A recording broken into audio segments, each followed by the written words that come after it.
Hello makeup fiends and welcome to day 14 of Sizzling September. Today I'm going to do some more makeup hints and tips. So this is makeup hints and tips part 2. I want to thank everybody for commenting on yesterday's video.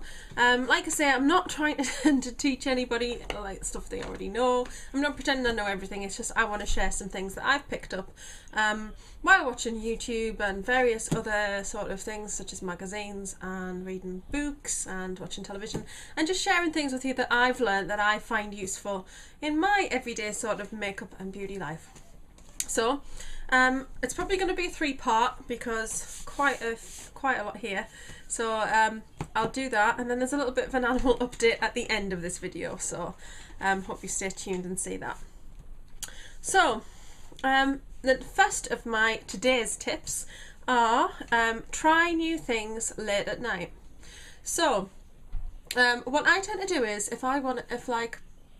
when I was practicing winged eyeliner particularly, or if I want to try a new look like bright colours or try particular things and techniques that I've seen, I always do it last thing at night, because the worst thing I have found from experience in the past is what you do is you think, right, I'm going to try this new look, and you're getting ready to go out, you do your eyes, you do your eyes, and then you think, oh, what a mess, and you've got to take it all off and you've got to start again, and that is just horrendous to have to do that, because it's quite a huge thing really to take all that off and start again. So rather than do that or risk that happening, I always practice things last thing at night. So I might take off my eye makeup off and then try and just practice, because what I used to do, and it's absolute madness, I'm just going to pick up any palette, I used to think, oh, I don't want to waste my product. But, you know, just flip those out. There's a lot of product in these shadows. And it takes a lot of use for you to use all of that particular shadow up. So it's really ridiculous to totally limit yourself and kind of go, oh, I don't really want to use it. And I used to do that all the time.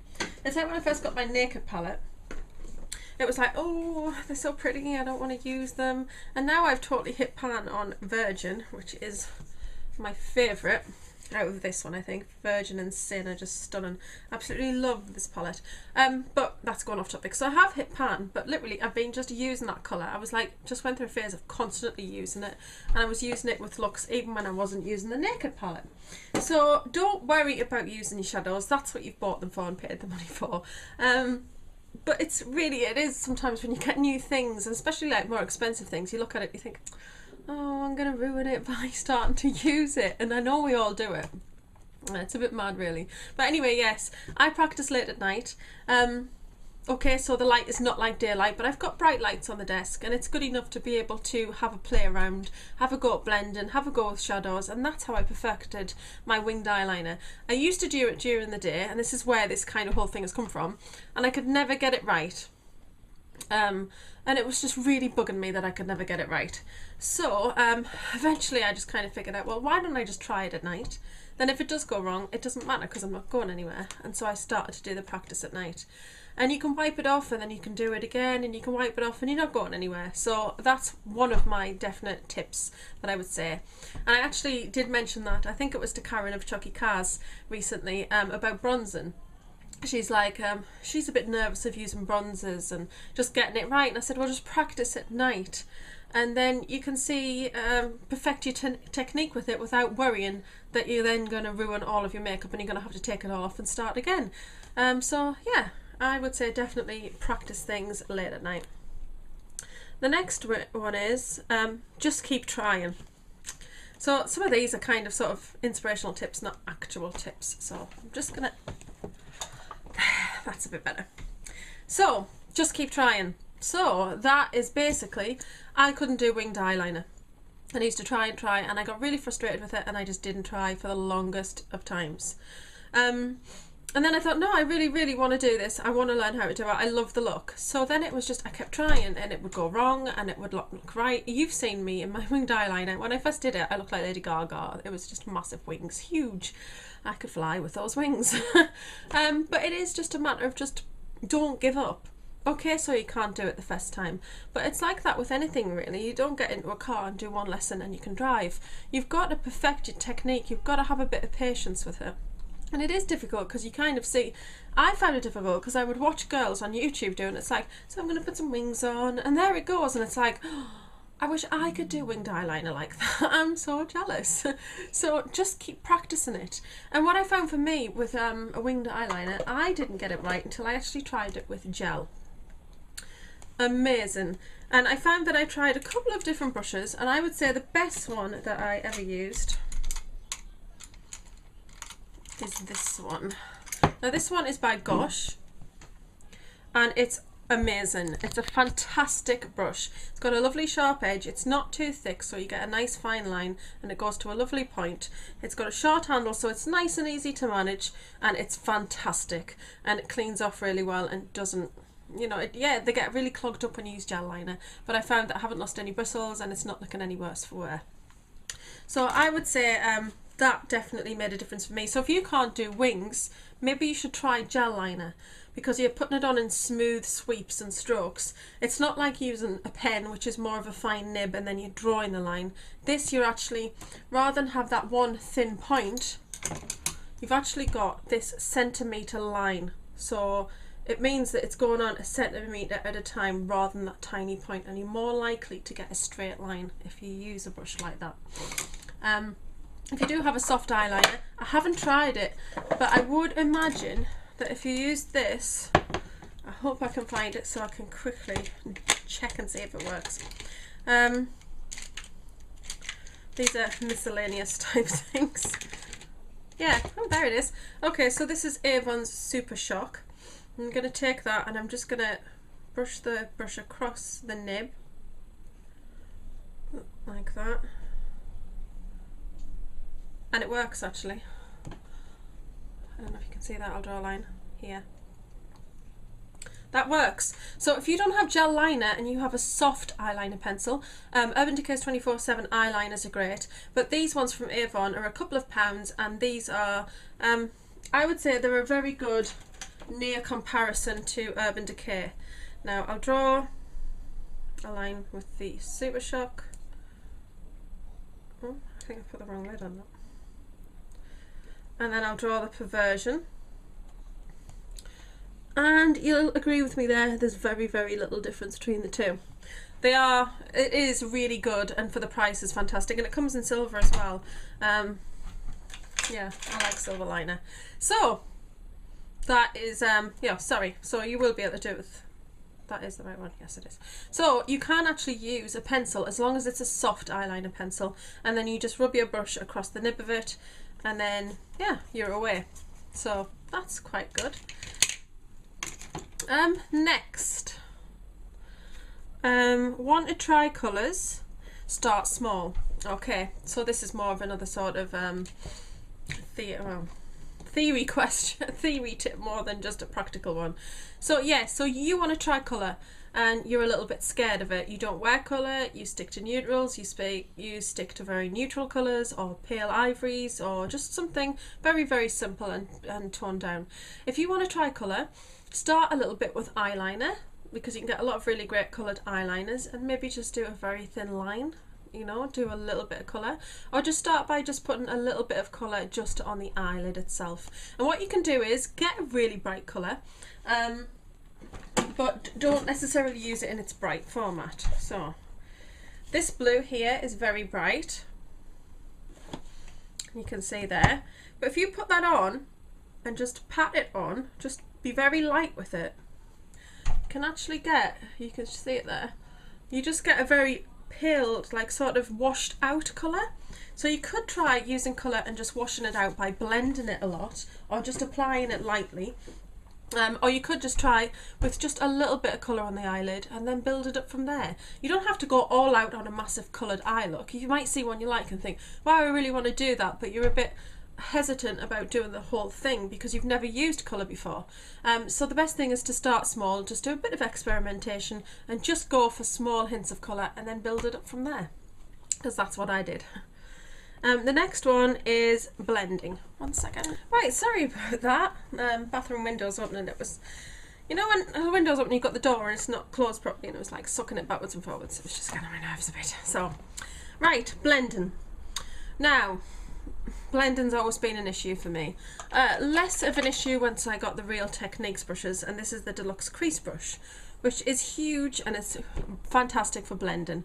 However, when I did filming the other day on Elaine 12 Jones' video, her makeover video at the MAC counter, when I filmed that, I watched the lady very carefully, and I watched her blend, and I was totally amazed.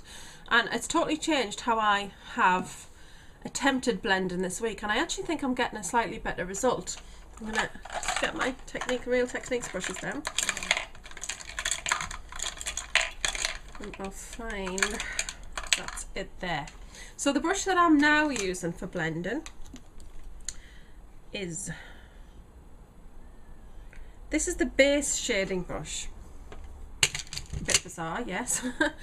But she was using a brush like this that was long and quite fluffy on the end, and she was basically getting the product on it and just kind of stippling it on.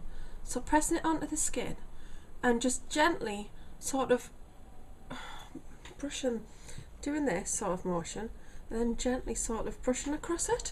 It was totally amazing, and I just thought, wow. And then she was just building and building and building the colour, and it just looked fantastic. So I've been trying that this week. Really, really like the results. And then what I do is take the Deluxe Crease Brush, and I've been using a lighter colour. This week I've been favouring Missionary from Urban Decay, loading that up on the end of this brush, and then just doing just above the crease line with this, and then blending out the outer edge with this, rather than blending the darker colour into the eye with it.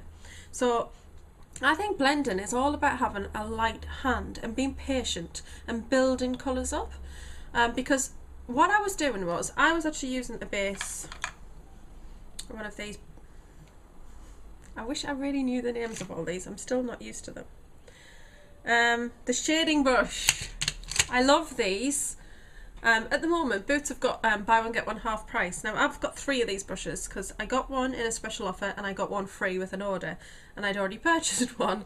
So, but I absolutely love them. I love this little brush, and I always go through them, and I need to use them all the time. I actually went and bought a second set of the eye brushes because I'm doing a lot of colour and a lot of different sort of layers of colours at the moment, and I was finding one set of brushes was not enough, so I got a few more.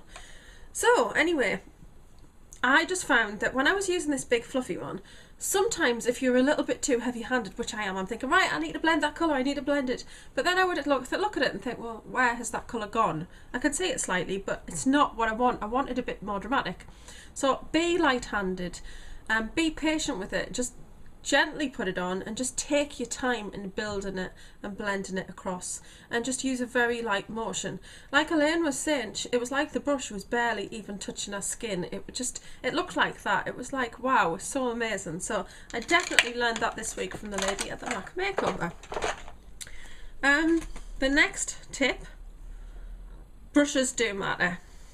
Okay, so I would say brushes are definitely something that is a good thing to invest in. They don't have to be super duper Sigma, really expensive brushes.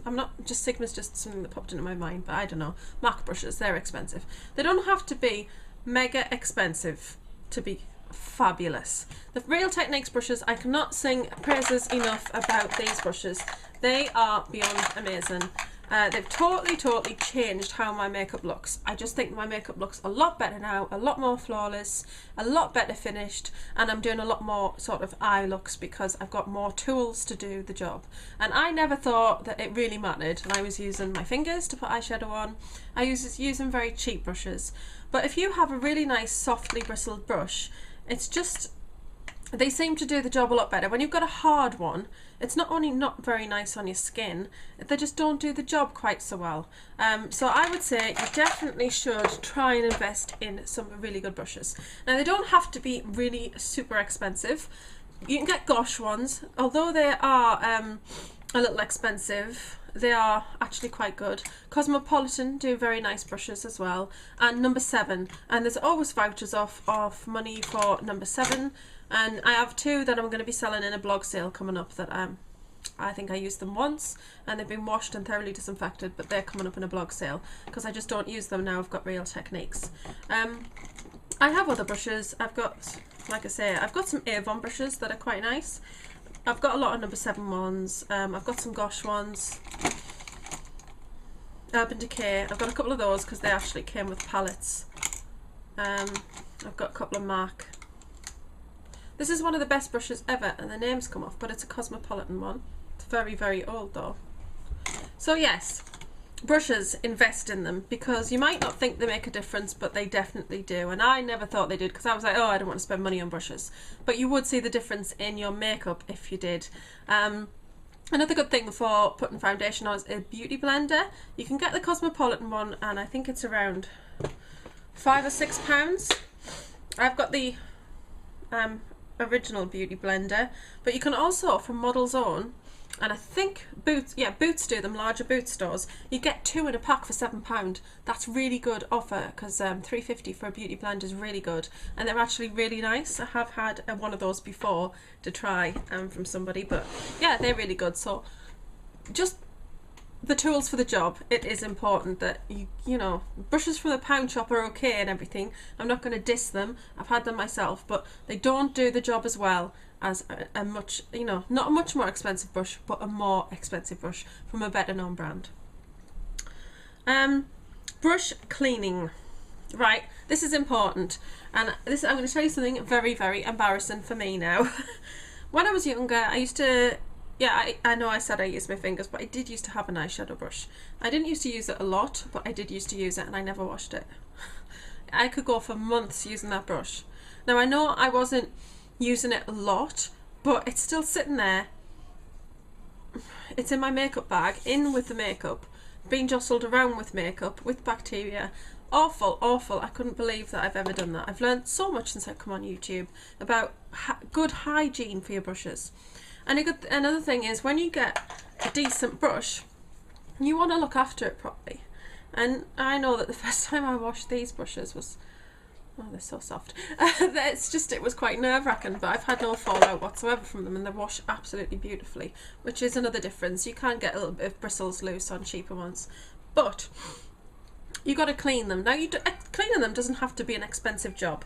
I've got a more expensive way to do it here. This is the Beauty Cleanser. Oh, this is the Blender Cleanser. This is the solid one. It looks a bit icky. But you just kind of wet your brush and rub it on there, and it's totally amazing, but that's more expensive. I actually don't even have a proper brush cleanser. I don't know where you'd buy one, to be honest, but I don't think I need one, because I use Johnson's baby shampoo. I've got a bottle about this big. I got it, it was really cheap. I can't even remember where it was from, probably Savers, and I actually just used that. So I wet the brush, I put a little dot of the shampoo on, and then I just work it in, and that works fantastically. I mean, if it's good enough for baby's hair and baby skin, then it's good enough for your brushes. So it's very important to keep them clean. Now, if you're not spot cleaning using a spray like I mentioned in video 1, part 1, then you want to clean them at least once a week. Because when you think they're on your skin every day, particularly if you're having breakouts, if you do have breakouts, it's good to keep your brushes clean, because if you're not cleaning your brushes, then that will build up. Go downstairs if you're going to bark. You will get bacteria build up on the brush, and you don't want to put that back on your skin. So cleaning them is very important. The next one is Magnifying mirror. Now, I cannot stress how, I don't want to blind you, how important these things are. This one is a times 10. This one is a times 15. And the times 15 is the one that's in my giveaway. It's this one here. Yes, very, very important, particularly if you don't have very good vision like me.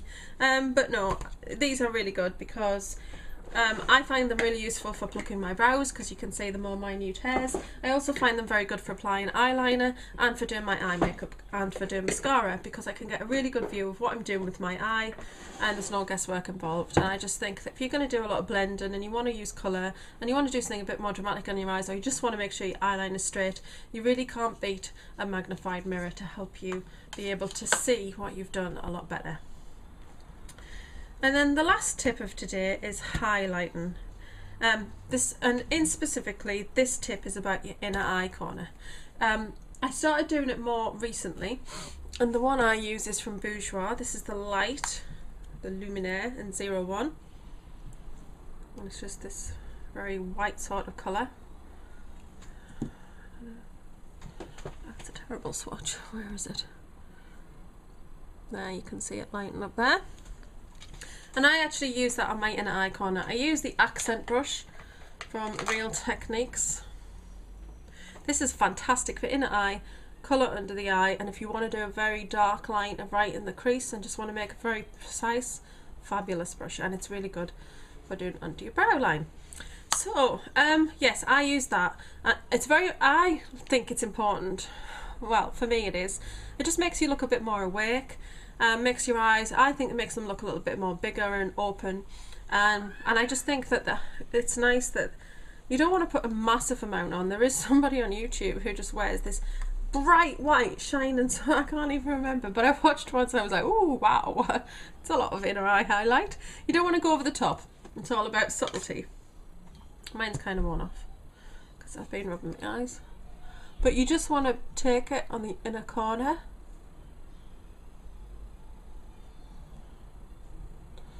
And that's it there.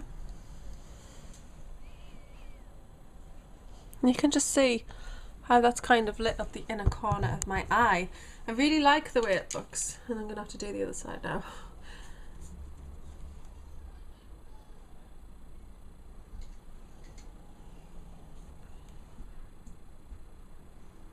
That's it.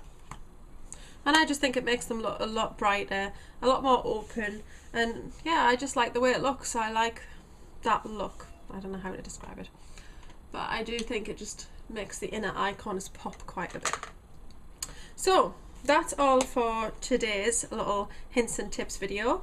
I will do the rest of them. I don't know if I'll do it in tomorrow's video. You might be getting a bit sick of makeup hints and tips 3 days in a row. I should have a few more videos up tomorrow anyway. I've got a makeup tutorial I'm going to do tomorrow. And yeah, I'm going to do my makeup hints and tips at some point, but we'll see what I fancy doing for Sizzling September tomorrow. So I hope you've enjoyed that today, and thank you very much for watching. See you all soon. Bye.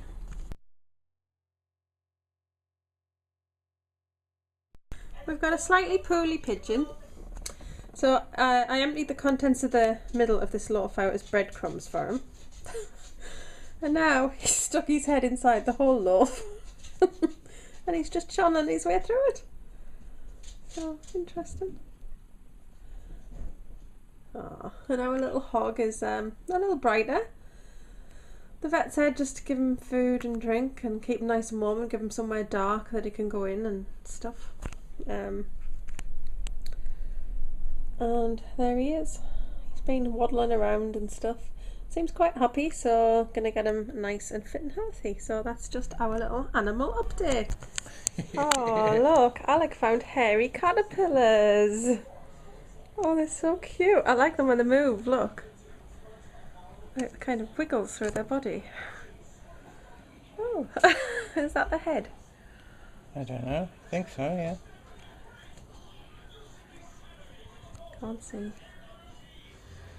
Can't tell what's the head and the bottom. Quick little movers. Yeah, they're very fast. I think that is the head. I think that's the nose.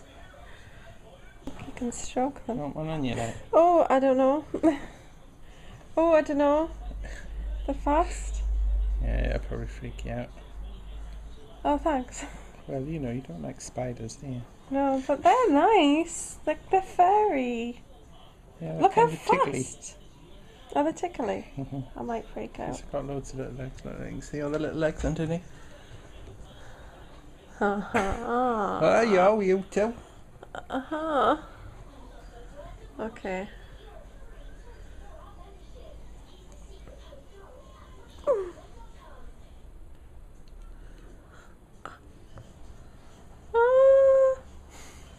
Oh my god, it feels weird.